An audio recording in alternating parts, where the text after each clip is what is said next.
এটা ঈদের পরের দিন আমরা মাংস খেতে খেতে বোরিং ফিল করতেছিলাম, তো এখানে আমি পিৎজা মেক করছিলাম ঈদের 4-5 দিন পর অ্যারাউন্ড। তো এখানে আমি পিৎজার মাঝে সস দিয়েছিলাম, অন্য কোনো ধরনের হোয়াইট সস এসব মেক করি নাই, কারণ মাংস যখন বুনা করছিলাম, বুনা না অ্যাকচুয়ালি এটা মাংস হোয়াইট সস দিয়ে আর কি এরকম করছিলাম। এখানে পেঁয়াজ ছিল, মাংস ছিল, হোয়াইট পেপার ছিল, আর কিছু অরিগানো এসব দিয়ে। তারপর এখানে চিজের স্লাইস একটা দিয়েছি, সাথে সসেজ ছিল, সসেজ দিয়েছি এবং মাশরুম দিয়েছি। তো এই তো আমার চিজ, অনেকগুলো চিজ দিয়ে করেছি পিৎজাটা। আর এই দিন এত বেশি গরম ছিল যে গরমের জ্বালায় মানে কোনো কিছু সহ্য হচ্ছিল না। তো এই তো আমি সাথে এখানে ক্যাপসিকামও দিয়েছি। তো সব ধরনের যা যা দেওয়া প্রয়োজন পিৎজাতে তাই আমি দিয়েছি অ্যাকচুয়ালি।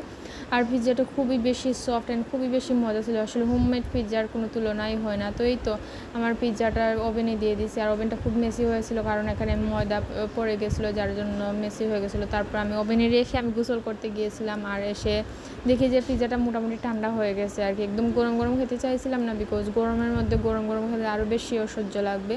তো এই তো আলহামদুলিল্লাহ পিৎজাটা খুবই বেশি মজা হয়েছিল, সবাই খেয়ে খুবই বেশি আনন্দ করছে।